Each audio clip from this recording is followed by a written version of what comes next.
Hello all. I hope you're all doing well, and welcome to what is our kickoff of what we are calling the AI in Education Sense Making lecture series. It just flows off the tongue. I'm going to give you a quick overview of a few of the things that we have going on right now and why we set this particular lecture series up in the first place. So as I'm sure all of you are aware, there is just an incredible amount of activity happening in really any space right now that relates to AI, that relates to education, that relates to social impacts, and the list goes on. And so one of the things that we do, so Grail is a nonprofit that was established a number of years ago. So by way of a little bit of background, a group of us ran a series of conferences, starting about 4 years ago, looking at empowering learners for the age of AI. And a number of these were colleagues from the long ago days of learning analytics. So I see some familiar names here, but good human beings like Dragan Gasevich, Shane Dawson, Abelardo Pardo, Grace Lynch, and others that were centrally involved. And our goal was to really say, it's pretty obvious that our society is changing, that our lives are going to become dramatically different. And as a result of that, AI is in some ways at least going to be a growing influence. And we were feeling at that point already through simple tools like Grammarly, just growing awareness of AI behind the scenes. As you're all aware, and this has been said a million times, something changed late last year as generative AI sort of launched into the public space. And so it gave a new relevance to the work that we were doing. I'll share a couple of resources coming up at the end of this talk as well, so you're aware of those. But essentially, the sense-making lecture series fits part of our goal, which is primarily we are interested in taking research that's going on in labs around the world. We have all the major AI and learning research labs affiliated with our advisory board. And we want to take that idea and move it into the public space. So we're making prudent decisions and research-informed decisions. I'm sure you're all aware there's a lot of people who have yet to aggressively do any work in AI that are grifting into the AI landscape because there's opportunities for something. I don't know what exactly. And so we want to make sure that the research drove the agenda and the conversation with the institutions we work with. Really focused on leadership. And this has been a long-term goal, is to impact the people who make the decisions, because there's a lot of very capable sales folks coming into various universities who are pitching AI and some aspect of AI offerings. And leadership needs to have a core literacy around what that is in order to drive impact and make good decisions. Broadly, there's a capacity development focus. We want to make sure that we're influencing outcomes that allow universities specifically to make a focused and substantive impact. As a result, we're really focused on sense making, and the intent here, and I think we all know we're a part of this. We're part of this big old global conversation of sense making. We're trying to unpack what we're doing, how we're doing it, what the effects of it are, and none of us knows what that looks like. In fact, even AI experts are caught flat-footed on a number of fronts as well. And so that's a significant issue that needs to be understood. We collectively are making sense of this landscape, and that requires multiple voices and multiple perspectives, which you'll see in the speakers that we've selected over the next 12 months. Finally, from my end, I'm an unabashed, the institution must change enthusiast. And so I feel there's a fairly substantive restructuring that's required in this landscape. And we've got a number of university members. We have SMU that's just joining, as well as Texas A&M that are coming on. The charter members are the universities that make this possible. And we work with them on a number of fronts. One of ours is a focus on an AI first university, which relates to the institutional restructuring, and a number of consultations, grant work, and so on. Our advisory board, as I've already noted, if you look at our website, you'll see details posted there, and a growing amount of work with research labs and students, specifically to understand the social and related effects of AI in the education sector. This particular series has been pulled together with good friends and colleagues, from SMU, Professor Lipsmeyer and Professor Smith from UTA, who have been active in sort of brainstorming and pulling our speaker list together. So that's the quick background and overview, the infomercial part of the talk while we wait for people to come in. To kick off a series like this, especially when there's an interest in a global sense-making conversation, I couldn't think of a better speaker to join us for that. I've known Bryan Alexander for many, many years, probably dating back almost 20 years, if we can go back that far. And during that time, I've seen Bryan consistently anticipate prepare for, clang the bells, raise the alarms, drive the conversation around what's happening in the education and the education technology landscape. And I think as importantly, in his most recent book, Universities on Fire, is just a fantastic, yeah, there you go, just in case, is a fantastic contribution as well. And a good indication of, to prepare for the future, we need to actively begin thinking about it and developing better awareness of it. Most universities teach some flavor of history, and I think most universities need to start teaching some flavor of the future. So on that note, it's a real privilege to welcome fantastic thinker and outstanding contributor to helping us all make sense of this landscape. Bryan Alexander, over to you. Thank you so much. George, thank you very much for the very kind introduction, and thank you for the very, very kind words. I'm looking forward to this conversation, and hello to everybody who has joined us. I'm glad to see some old friends. Hello, Mark. Good to see you here, and hello to people from multiple countries. We have South Africa, we have Canada, we've got the United States, we have Denmark represented. Naz Khan, I hope you guys are doing better with the water problem there. What I'd like to do is work with you for the next hour and thinking about where AI might be headed, and how that might change what we do in higher education. So first, let me just quickly, if I could put this up. Can you all see this? Just let me know in the chat box if you can see a completely berserk illustration there. Excellent, excellent, very good. Well, I'm going to be monitoring the chat as we go because I really believe in interactive presentations. I don't want to just yap at you nonstop. So please feel free to use the chat box to put in your ideas and comments. Let me get started. Oh, Fitsum, where are you in Finland? Are you in Helsinki or Turku? Mark asks when the recording will be available. I don't know. George will be able to tell you that in the chat, probably. So to begin with, I'm a futurist, I'm a professional futurist. Some of you don't know me. Let me just explain a bit. A futurist is somebody who gets to help their clients think more creatively, more effectively, more strategically about the future. And in my case, I work in the world of higher education. So I work with colleges and universities, along with libraries, publishers, governments, and other companies all around the world, although mostly in the United States, North America so far. This meme here in front of you is one of my favorites. I always like these. They do these by professions.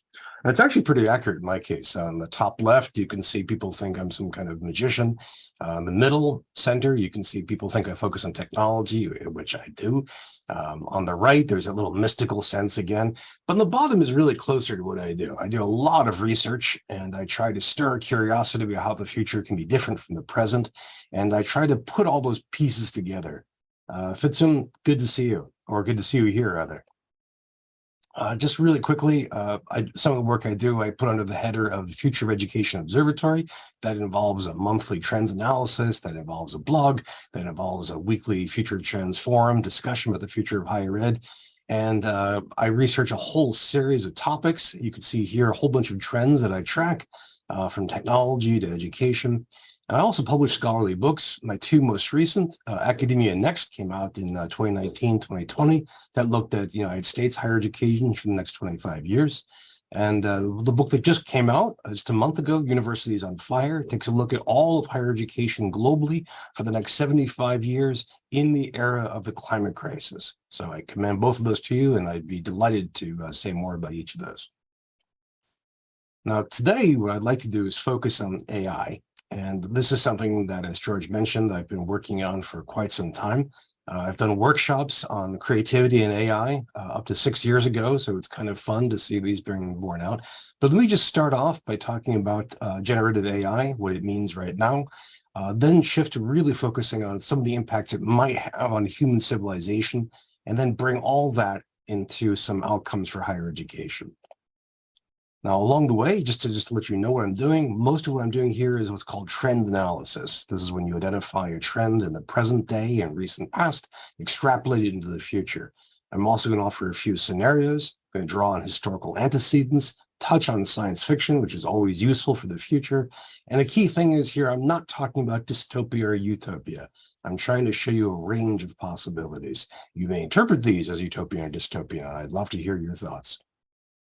So to begin with, we're talking about generative AI. This is AI that we use to create stuff. A lot of this is based on technology like large learning models, and these have really exploded recently. Last summer, we saw a lot of attention paid to generative AI programs in art, tools like Crayon or DALL-E, which is pictured here, or which has a picture representing itself here, or Midjourney, which I'm going to be relying on pretty extensively for this presentation.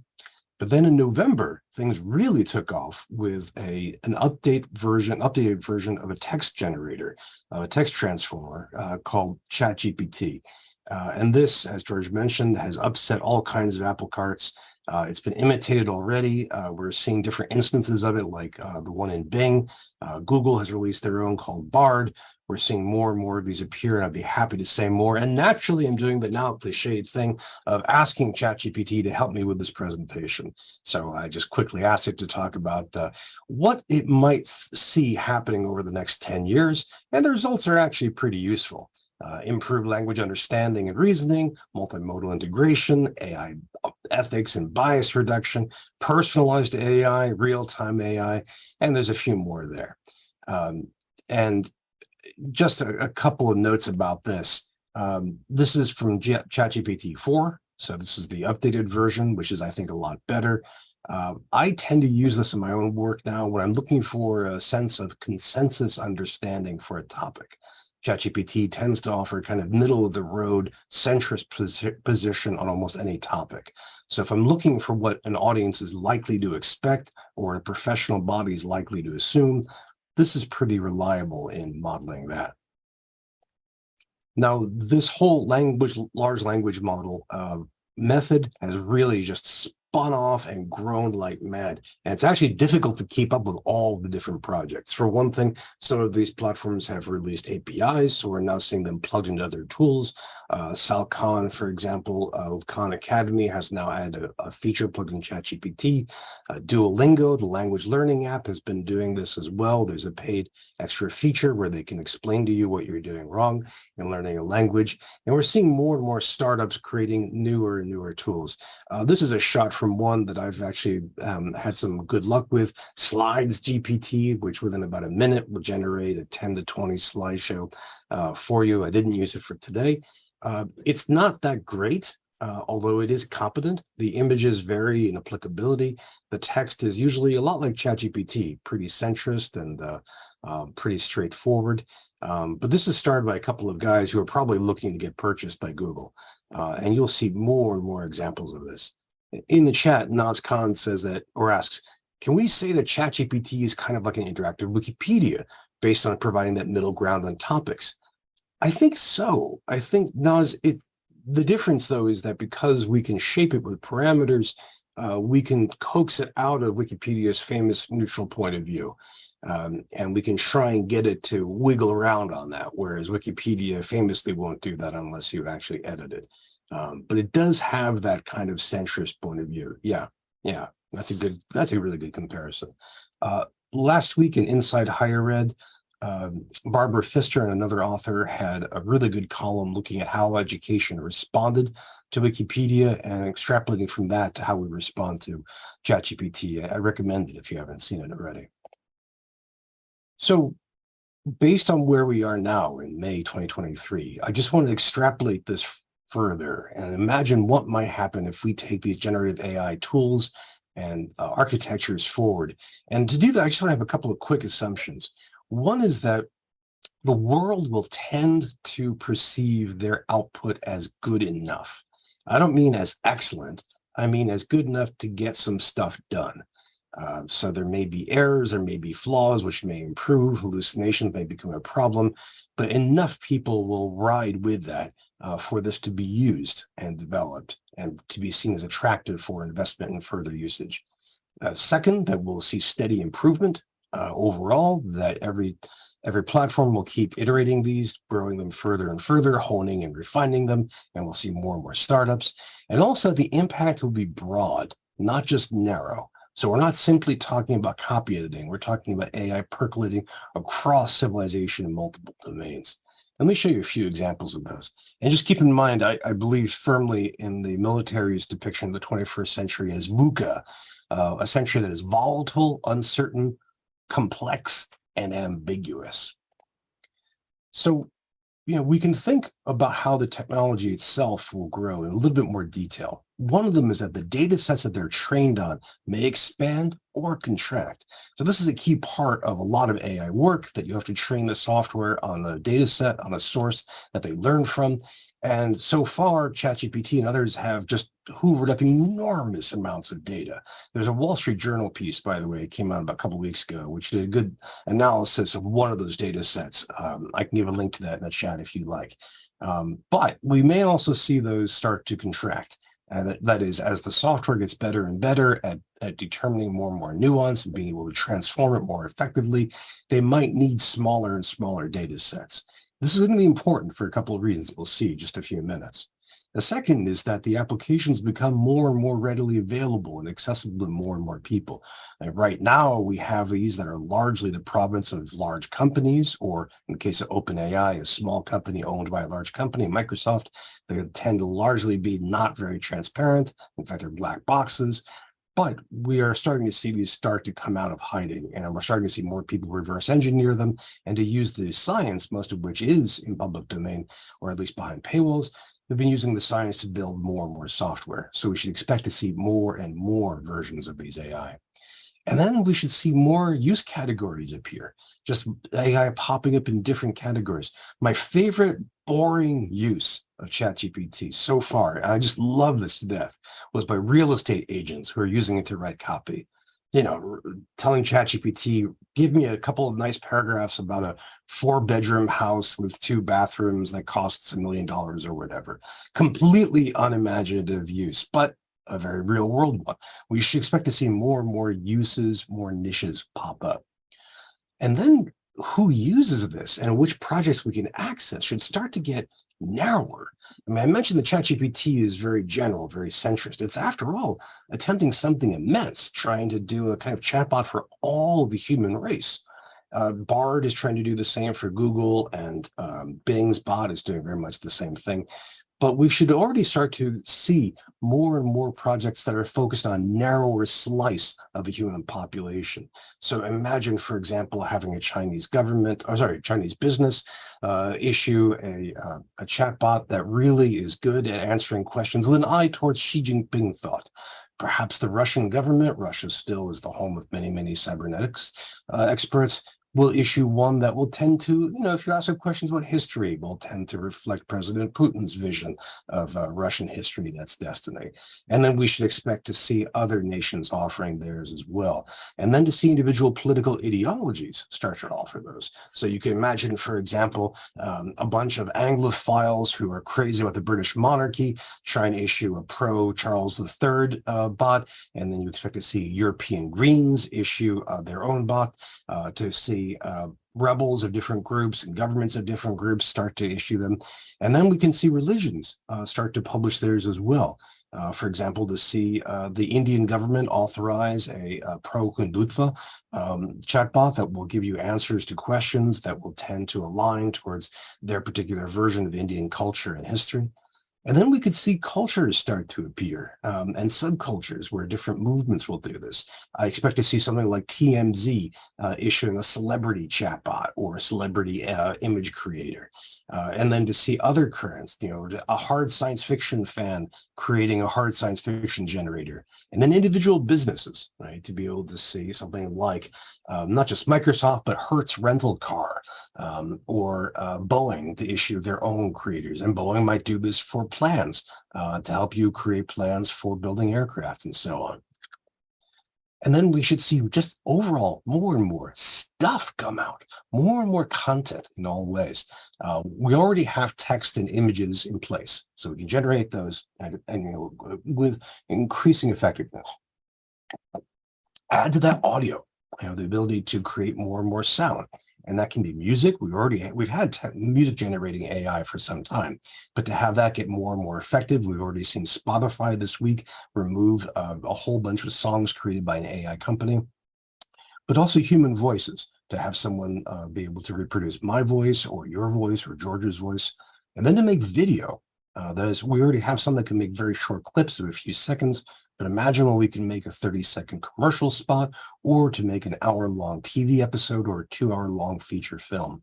And then to be able to make computer games. I mean, already these can play. You can coax some chatbots into making the code for some very basic computer games, but to go further still, I mean, when I think about this, I have fantasies of where these could go in the far future, say a year from now, or maybe 6 months from now.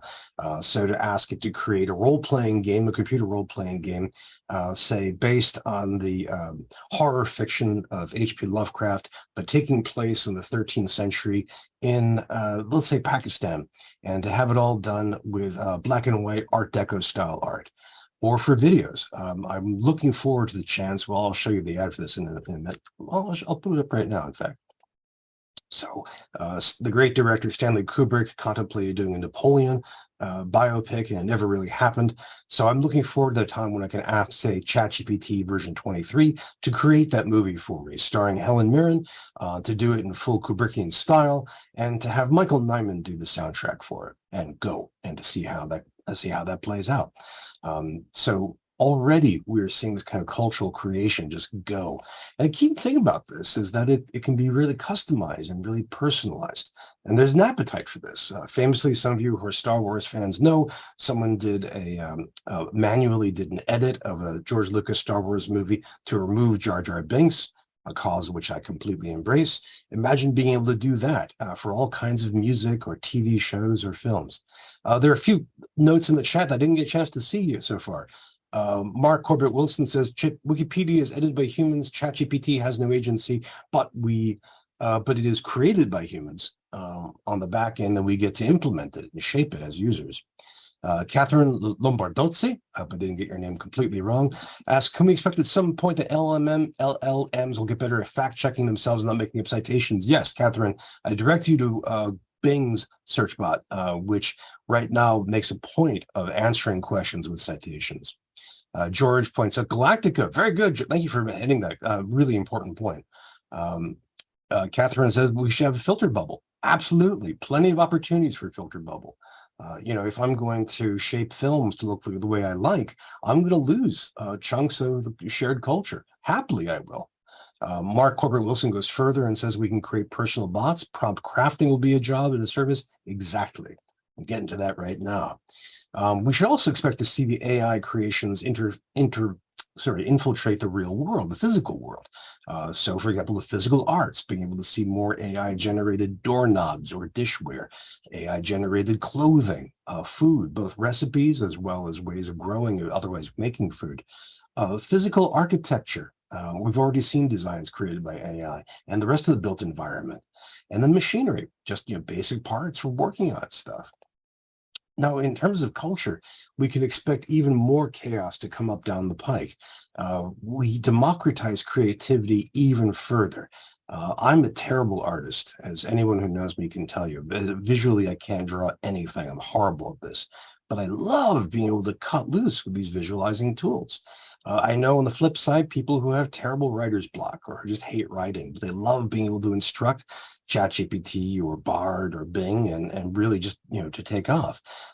As these get better and better, we're going to be giving tools for creativity to more and more people, which leads us to ask some of the great questions of all time. What does creativity mean? Is a DJ creative by assembling a track list? Am I creative if I ask ChatGPT to tell me a story and I work it through hours to refine it and hone it? We should expect tidal waves of GAI content just sweeping the world. Already, as one small example of this, the science fiction online journal Clarkesworld shut down applications or shut down submissions because it was receiving too many AI generated. Do we get a new overload problem? I'll come back to that in a minute. What does this mean for copyright? We now have all these questions of copyright being based on a certain form of creativity. Can I copyright something I create with ChatGPT or with Midjourney? Who owns the copyright for these materials? And then what does this mean for freedom of speech? If I make something, for example, if I make a TV commercial using various AI tools, and it gets shut down for various reasons, is my freedom of speech violated, or should we consider this to be the freedom of speech of the technology makers as well? Torben, who I think is in Denmark, mentions that Bing's trial AI chatbot is now programmed to end the conversation if markers of regression show up. The problem is that different cultures communicate in different ways. I know this because Danish people tend to be more direct than curt, but this doesn't mean that we're aggressive. Exactly. The citizens of the Danelaw tend to be very direct.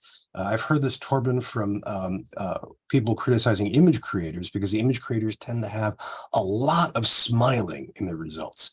And this is something which is very American, but something which is just off-putting or strange for people in cultures like that of Russia or a lot of the Middle East. I think this is one reason why we're going to see more and more splinter groups. So you should have a Nordic bot that can give you that classic Nordic understatement, right? Naz asks in the education space. Naz, I'm circling back to that. Just hang on, we'll get there. Also think more in terms of culture too, that the pornography industry is already using AI and will use this more and more. And this has some interesting impacts because pornography is so widespread across the world in different ways and different levels. This means it gets to, AI gets to show up in other ways. Everything I've said before about proliferating content and so on applies there, but also reactions against pornography may then become reactions against AI as well. We can see competing schools of thought about what to do with AI. How does it count as part of our life?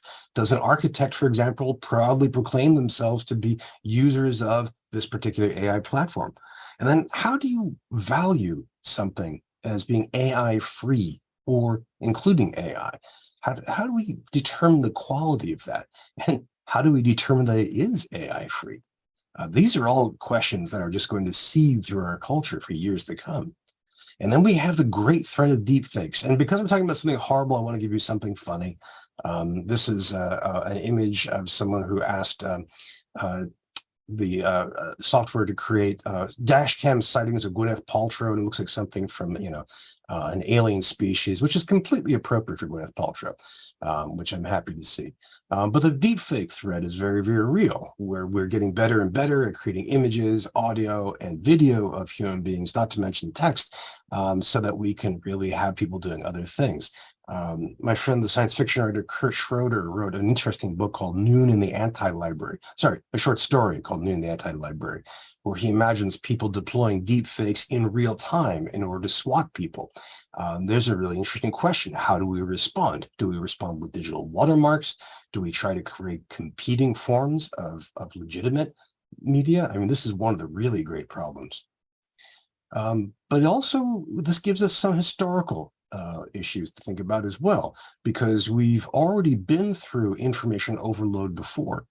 The World Wide Web saw the creation of a lot of it, but you can even go as far back as the early modern era in Europe, the late Middle Ages, the Renaissance, and the early Enlightenment, where people faced what they saw the challenge of the published book, the printed book, and how many books there were to read. And we surfaced to develop a whole series of cultural practices to handle that. I'd be happy to say more about this, but also to point you to this issue of the Journal of the History of Ideas, which is one of the first dives into it.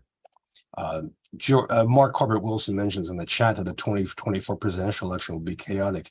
It may well be due to this. I would look forward towards October or November of the election for people to squeak in things under the radar. Now, we should also expect some psychological impacts.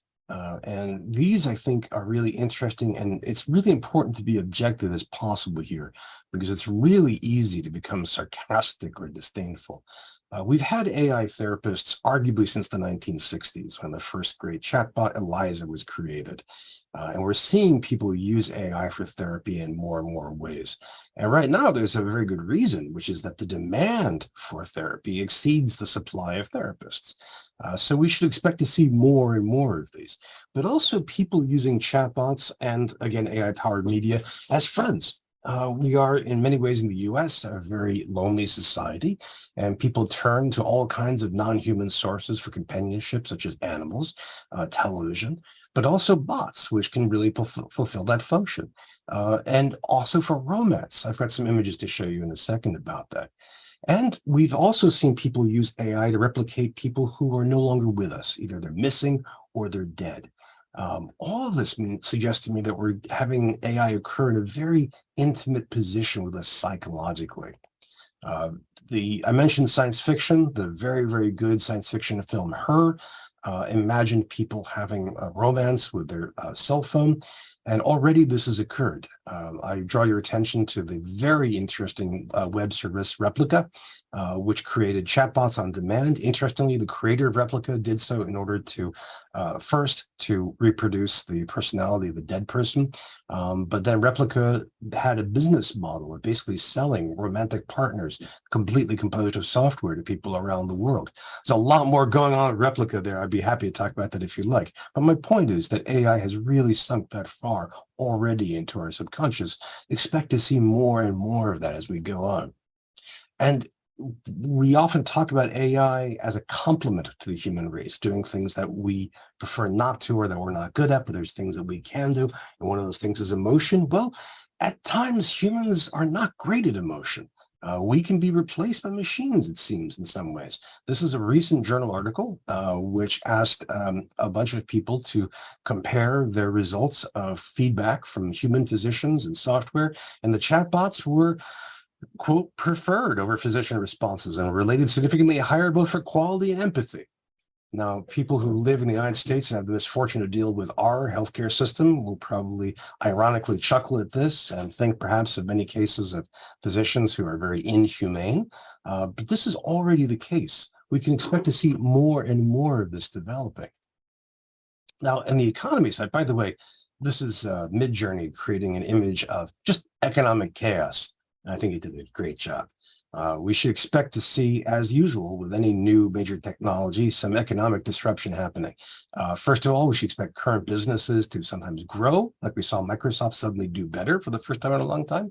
Some of them to fall or collapse. We saw Google lose a lot of value and traction as a result of its badly handled rollout of Bard.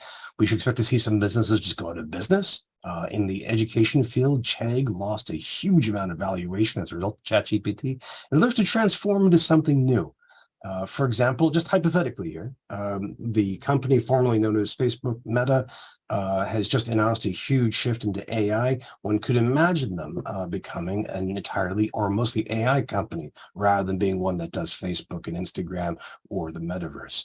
We should expect to see new companies appear and succeed. And also for capital to flow in. There's already a huge amount of investment slopping into the AI world, but that we know historically can really change what products come out. In fact, capital might form a kind of disciplinary function to try to organize all of this. In fact, capital inflows may be a way to handle some of the ways of deepfakes. Trisha Bertram-Gallant mentions that not only has Chegg lost money, but contract cheating providers in Kenya have seen their business drop. Yes, exactly. Businesses dropping or dying. Yes, exactly. Good example, Trisha. Now, also in the labor market, it's possible, no, not certain, but possible that we'll see underemployment if employers can outsource more and more functions and more jobs to AI. We should also expect to see more AI skills as part of some jobs. I mentioned real estate. I mean, who thought that we'd have real estate, having to lean on AI, but there it is. But also new jobs to appear. A few people in the chat mentioned parameter engineering. We can also think about just the kind of MIS level skill of being able to wrangle a bunch of software through an enterprise, be it a business, nonprofit, a company, or a campus. On top of this, governments get involved. And, in some ways, this is a depressing thought. If any of you watched, for example, the US Congress do hearings on social media, or if you saw the European Union with its struggle through several different technology packages, we know that these can be lamentably lame and confused and bad, but they will nevertheless attempt this. We should also expect governments to try to use AI for communication.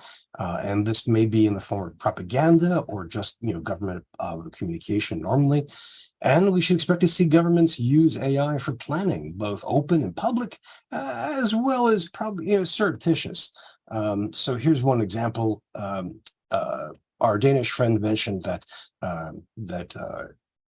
different chatbots have different limits on what you can ask and what it will say. I've been toying with asking ChatGPT different ways of asking it to give me advice for military campaigns. And I managed to get one before it stopped me. Here was one for a hypothetical military campaign in Central Asia against against an insurgency, and it gave me a pretty detailed set of advice. Now wait for the Russian FSB or the Chinese government or the American CIA to run, or the Department of Defense to run its own software doing these kinds of things, and this then becomes a job requirement for rising officers, for example. Now, we should also keep in mind that AI interacts with other technologies, and just really quickly, I forecast that it would interact with the Office productivity suite, both Microsoft as well as those by other companies, and we've already seen that happening. Microsoft letting us generate more and more web content as well as social media content, creating more designs for 3D printing, being accessible to, as well as powering speech interfaces, and then generating more content for augmented reality, virtual reality, extended reality, which is very much needed because we have a content dearth, especially on the VR side. We can take this even further. I mean, what I'm talking about here is a kind of first order approximation of extrapolation. Think about some of the intersections with climate change. On the one hand, we already have science using AI in order to improve its forecasting and modeling. On the other hand, a lot of computation uses a lot of carbon, so perhaps we should use less of it in order to reduce our carbon footprint. How AI intersects with new economic models, such as degrowth or donut economics or no growth, is a really interesting question. Can we, for example, use AI to improve the efficiency of businesses? And at the same time reduce their own market size, their own footprint in terms of costs. And we should also expect to see AI influencers, that is, either influencers who currently use AI in order to become more influential and do their work, but also to follow characters and whole entities. Now, we can go even further still. I haven't gotten to the really dreadful fears. This is me asking Crayon about civilization destroying robots. It's not great. I think these are a little too cutesy, and there's more robot and not enough civilization there. But you get the idea. And people are very much afraid of this. They're afraid of producing Skynet. People apparently my age and older are the only ones who still watch 2001: A Space Odyssey. So they'll talk about HAL 9000. So that possibility is out there. We could talk about its likelihood if you like. I'm also intrigued by the so-called paperclip problem. If you haven't heard of that, this is the idea that you build an AI with power to influence the physical world, and you tell it to do a certain thing, let's say to make paper clips. And it makes paper clips, and it builds a factory to make paper clips, but doesn't have enough raw materials. So it grabs nearby cars and melts them down and reforms them into paper clips. That's not enough, so it sends out robots into the nearest city and starts dismantling that to turn to paper clips and so on. This is an established problem. People have been talking about this for years. And in fact, here on the screen is a game you can play where you called Paperclip Maximizer, where you can try to make as many paperclips as possible. In the chat, John McCormick mentioned, John, is this from today's Google I/O? Let me know, please. Oh, yes, it seems like it was. Thank you. Thank you. Mark Corbett Wilson points out lethal autonomous weapons. Yeah, we've been dealing with this for some time, especially with the war on terror. And as AIs get stronger, more convincing, we expect to see more of them put into what the Pentagon calls charmingly the kill chain, but also in terms of using CCTV, facial recognition, and laws. Now, what are some of the ways that we might respond that we haven't talked about yet? Let me touch on a couple of these. I want to jump to higher ed. This is my friend Darcy Norman. I love this photo to death. This is him shaking hands with the robot. But we can think of one way, which some people call the centaur model or the cyborg model, where humans work really closely with AI. I mentioned the psychological impact, where we feed AI perhaps with our mental states and our desires, but also in our basic work, whatever that work may be. Think about a truck driver when the truck is not fully autonomous. Think about someone working at a warehouse who has to shepherd a whole bunch of computers and a whole bunch of robots. Think about a professor of political science who has to not only use ChatGPT and modeling tools in their research, but also similar tools in managing their classes. So this is one potential model that we might see. The other is to see climate change become very active against all of AI, again, for the carbon footprint scale, which is really, really tremendous. And we can go further still. We could see people who are reacting in specific aspects of large language models. This is one of several different protests calling on the end or the restriction of generative AI in art. There's a link to it in the very bottom there, because these tools are using huge amounts of content from the open web.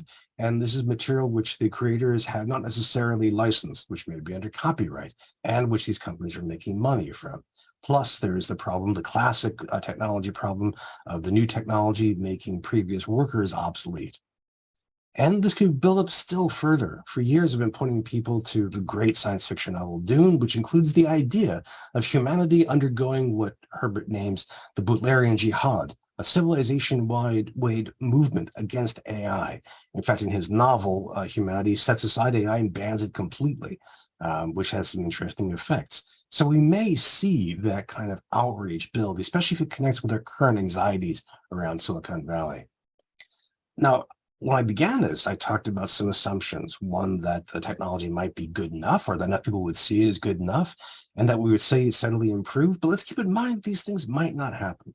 The steady improvement may fail. We don't have a good way around hallucinations so far. That is, when AI just makes stuff up. AI art gets better and better, but it's still flawed. It has a real problem drawing fingers, for example, and also creating text. And the good enough perception may shift. We may become sticklers. We may just be tired of seeing humans with 4 or 6 fingers. We may be tired of hallucinations that show up. We may decide that this is not good enough. And the technology itself may stutter and fail. There are plenty of examples of this. Think about 3D movies and 3D TV, just to pick one. Now let's take this into the classroom. Let's take this into campus. This is, of course, another example of a robot campus. And let me just give you a few different scenarios for how this would play out. And I'd love to hear more and more of your thoughts. To begin with, think about a scenario. Think about a campus which is based on a whole new form of assessment. So that is, if students have access to all these generative AI tools that get better and better, how might we respond? And one is to think, or we're not going to ask them to write essays. Maybe science lab reports, which take a bit more work for a little while, but we're just going to remove that and perhaps replace that with oral exams or air-gapped computer exams or some other form of assessment. Or we may have, as part of the assessment cycle, have students use AI in the classroom in order to learn how they write and what's good about them, what they can learn from it, and what's not so good, and how to apply that. In fact, we may just end up having to rethink assessment and student work overall. Does this push us towards no grading or not anti-grading practices? This is one whole possible future path for us to take. A second is what I called years ago, the retro campus idea. And this is when the campus decides that it's just going to reject all this technology flat out. I asked some different AI programs to generate a retro campus idea, and I find this one very charming. But the idea that a campus could simply say no, and perhaps that becomes a brand, a reputation they can trade on. Come to our campus and you won't be afflicted by the horrors of modern AI. Third scenario uses a term that my friend Don Shawless came up with, of the robo-college. And this is where a campus leans heavily into modern AI. So all or most of it is entirely online. Think, for example, about schools like University of Phoenix, but also Western Governors University, Liberty University, Southern New Hampshire University, and that their instructors and staff are either software or they just lean heavily on the software and spend most of their time using it. Think about instructors using AI, but also various forms of staff, everything from accounting to librarians to student life. And then AI supplements instruction and research. That is, it does a lot of work to help us with grading, to help us with lecturing, and also with research. Already just today, I found an interesting article about a radiologist who submitted and successfully published several scholarly papers, mostly using ChatGPT. It looks like the prof had to spend a lot of time inputting stuff and training with stuff, but that may be part of the new professor of the future. And these robo-colleges could end up being very low quality. Think about the low quality for-profit universities and colleges, for example. We may see that kind of robo-college really proliferate. If they're low quality, they may also be low cost and hence very appealing. We could also see a university or college which really embraces AI in terms of creativity.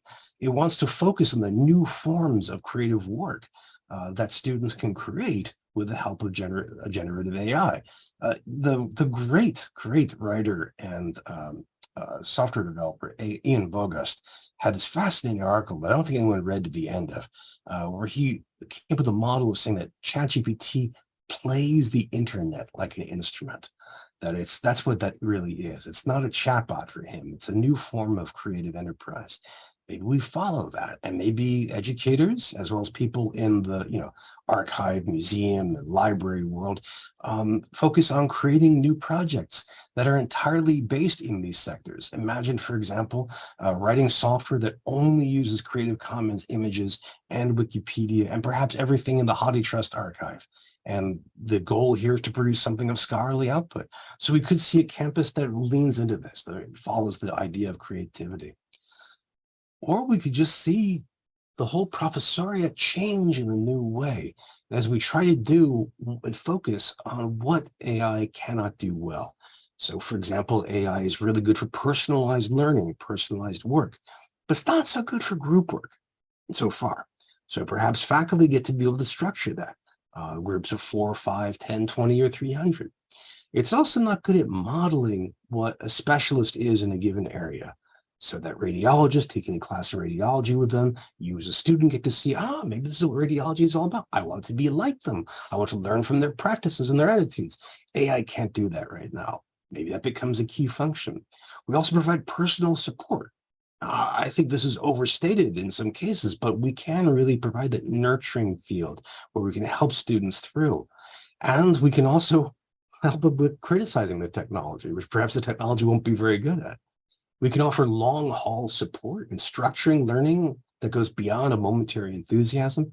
And we can also instill and stoke up curiosity, which again, these technologies aren't very good at.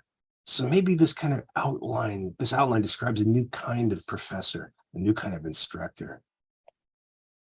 I want to pause there because I've raced through a lot of stuff. I just want to throw a couple of links at you and everything here. I want to hear more for your thoughts about where this might be taking us, where this kind of technology could go. Torben says that he only fears ambitious AI. You gotta tell us what that means. And while Torben is thinking about my impertinent question, Tricia Bertram-Gallant says, in thinking about the new world of assessment, I encourage folks to read Dawson et al.'s Reimagining University Assessment in a Digital World. Very interesting. Thank you for the link, Tricia. Naz Khan says it would be interesting to see how AI will influence social dynamics. If there's romantic AI, there might be platonic AI. Good point. It would be interesting to see how AI impacts the social skills we subconsciously teach and the way humans interact with each other. Naz, this is fascinating. So, if I'm spending all of my time prompt engineering, do I take your response and do I respond to it differently? Do I say, well, tell me more about this, but tell me in a film noir style, right? Or does this make us perhaps less socially skilled in face-to-face interactions because we spend so much of our time with replica, et cetera? Oh, great question. Great question. Torben adds, for a while, I've had the feeling the problem isn't conscious AI, but rather volitional AI. For humans, if you know what you want to express or do, and you're supported in this, you'll start down a path of sincerity that becomes hard to veer away from. How will ambitious AI, without empathy or understanding of emotion, act? Will it have any emotional, psychological, or social capital at stake? Torben, the history of science fiction gives us plenty of examples of ways that could go wrong. Starting with the Czech work of theater, which gave us the word robot, Rossum's Universal Robots. This is also an issue for AI programmers who are trying various ways to figure out how to implant these kind of guardrails.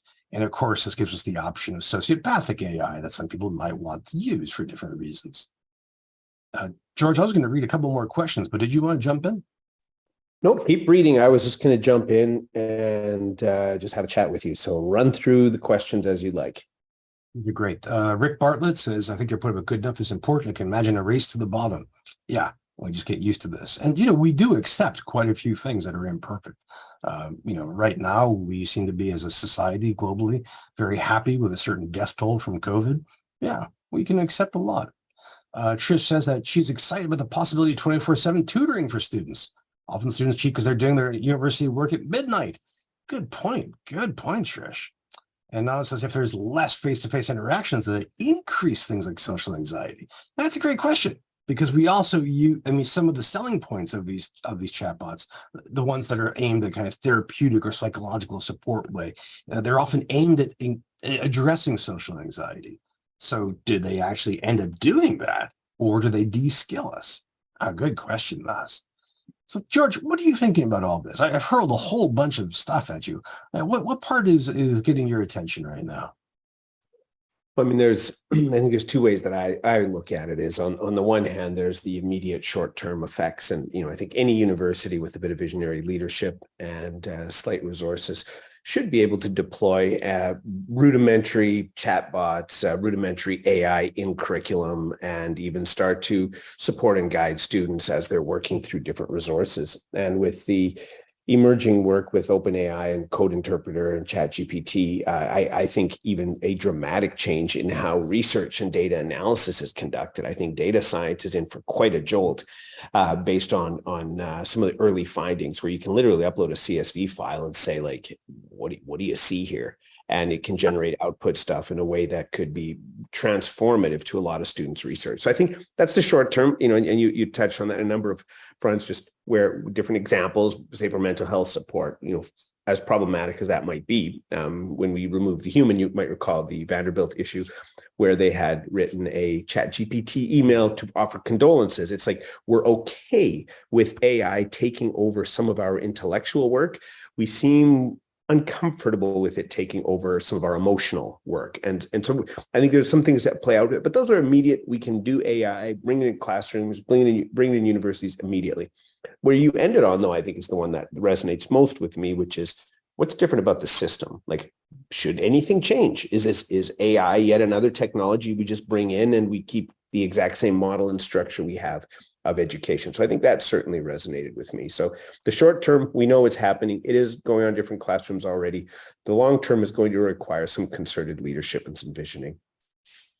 Which I fear are how can I put this delicately?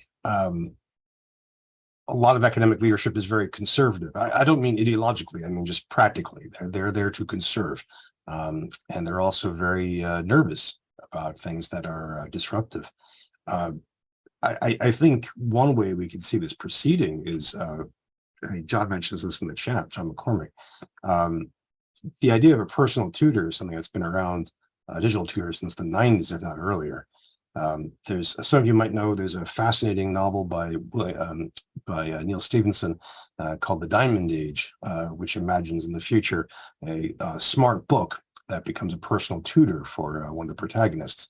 And we can imagine that pretty easily at this point. I've coaxed ChatGPT as well as Bing into doing all kinds of great stuff for me as a teacher. I'm learning Spanish right now, right? So I can say, estudio español, but I've asked it to give me tips and to set up quizzes for me. It's done all of that. I also asked it to create a kind of role-playing simulation for me. So one of them was trying to imagine teacher training, and I had it set up me teaching a class for the first time, and it simulated different students and their responses to me, and as I taught, and then it would give me prompts, and I would answer the prompts. How would you answer this question, that kind of thing, and it would assess my responses. So we can already turn this into a personal tutor. It takes a little bit of work and creativity, but it's there. We now know how to do it. So does a company like Instructure then market this and makes it available? But if we do this, George, then we come to the question of, well, what's the function of a biology professor? If all the students can have personal tutors, is our main function to be the interconnection between students? Is our main function to force students, to compel them, to encourage them to study the things that our society thinks they should learn, but that the students aren't interested in? So the lit major who's obsessed with literature but doesn't ever want to touch numbers, but our society decides you need to have some basic stats, some basic numeracy. So does the human job become to really help them with that? The chat box is exploding, or the chat box rather is exploding, George. Let me just grab a couple of these. No worries, dive in. Mark Corbett Wilson, who's just doing great stuff here, says, what's the difference between students using AI to write papers and AI tutoring and support? Yeah, there's really a spectrum here. You know, there's on the one pole, there's just me and a piece of paper and a pencil writing something. On the other hand, there's me saying, okay, bot, create Bio 101 paper, go. And in between, there are all these different stations and stops. I mean, you know, we already have Word, you know, which gives you spelling and grammar advice. We have tools like Grammarly. There's a whole spectrum of tools. Turnitin has a program called something like Writing Assistant, which will actually give you some revision help. Jillian asks, do you have any ideas for rethinking how asynchronous online discussions might evolve? Now that questions could be answered by ChatGPT. The one that we want to avoid, Jillian, is dueling chatbots. You know, of the students using chatbot to write their questions and their answers in discussion, and the instructor using a chatbot to assess them. You know, I think that would be kind of that would be the bottom of this. So we have to think, among other things, about ways of either making those more live, so maybe making them more synchronous, or making them in some way more creative that the chatbots can't really respond well to, or incorporating the software so that students have to use it in order to produce something that would count. That's a great point to bring up, Jillian, a real serious challenge. Naz Khan says that, speaking to Torben, AI learns from what it's fed, so ultimately AI will replicate society's biases and prejudices, but AI could be programmed to be more moral, ethical, compassionate, which could help society. But then question is, whose morals? That's exactly what I was talking about, the splintering of AIs. Thinking about, you know, a Xi Jinping thought bot would look as very moral to the Chinese Communist Party. Right? If I produce a bot in favor of, let's just say, futurist thinking, people, my fellow futurists might think this is a pretty cool thing, but other people might think it's distracting from the present, for example. You know, we're going to plunge into, I think, competing AIs along moral axes. George asks, in the future, could we take a bot and not a course? Sure thing. Right now, to give you a primitive early, like 0.1 example, I mentioned studying Spanish. I'm doing almost all of it through Duolingo. Now 580 days in a row. And it's great. I'm making a lot of progress. That's close to being a bot, you know? Imagine having a curriculum that's nothing but bots, in which case, going back to George's question, how do we have faculty and departments? Eric Fournier says that he watched a student in their library coffee shop using ChatGPT to complete some kind of Canvas-based assignment. I feel like David Attenborough, discreetly watching a creature in his natural habitat. That's one of the things that George, when you mentioned visionary leadership, this is one of the things that I fear, is that campuses have missed a step. All I'm hearing from students everywhere is that using ChatGPT is ubiquitous, and we're still trying to figure out what to do about it. Naz asks, currently does AI have diagnostic capabilities? Teaching, tutoring requires level diagnostics to determine a problem. Yeah, it does. I mean, in a sense, it does not, in the sense that something like ChatGPT is an autocomplete tool, what the science fiction writer Bruce Sterling calls spicy autocomplete. So it doesn't actually think through diagnostics, but it can produce diagnostic responses. And I've used it for that already. Torben says that his most recent experience with Bing's AI was less than optimal in terms of depth. Me too. I felt that I had to be overly cautious not to display aggressive markers. Might be the more we try to model like humans, the worse it becomes. Should human to AI necessarily model human to human interaction? This is a great point. I didn't get to mention enough of this. There is a deep weirdness to AI. There's a deep alienness to it, where it produces things that humans tend not to. We saw that in the foundational chess conflicts, in AlphaGo's victory at Go, that it made moves that just nobody expected because they were just strange. Some of the AI generated architecture really looks like something from Star Trek. It's really a challenge, and it may be that we now have this division. Do I want my chatbot to talk to me like George would? Because I know George, and there's a set of parameters there. Or do I want to talk in a very, very different way, and how those differences might play out? Torben, that's an incredibly important point. Bryan, George, yeah, we're out of time. we're out of time. So obviously the fact that there's such a high level of engagement makes it pretty clear that there's a high degree of interest here. I dropped a few links in, so I want everyone to be aware this conversation will be through weekly prompts being held in an open edX site. So that's the, I'll just drop the link in again if some of you didn't catch that. So please do sign up there if you want to continue the conversation. All of our monthly lectures, as you're aware, these are a 12-month series that I've shared before. They're all being held in this particular format, and we'll move online for asynchronous discussions after that. So that's sign up there if any of you are interested. I've mentioned this before as well, and some of you came here through this avenue. I do a weekly newsletter on AI and education, so the link is dropped into that as well. So the conversation will continue to go, and you'll get an update on how to set up an account within the Lyft environment, which is where we're hosting this discussion and each of the monthly discussions. So you'll have readings, lecture, which we've just had now, and then weekly prompts for just ongoing discussion. As I noted at the start, the real issue here is sense-making practices, which only come through social connectedness and shared discussion. On that note, thanks everyone for joining. Most importantly, Bryan, it's always fantastic to spend a bit of time with you and thinking with you.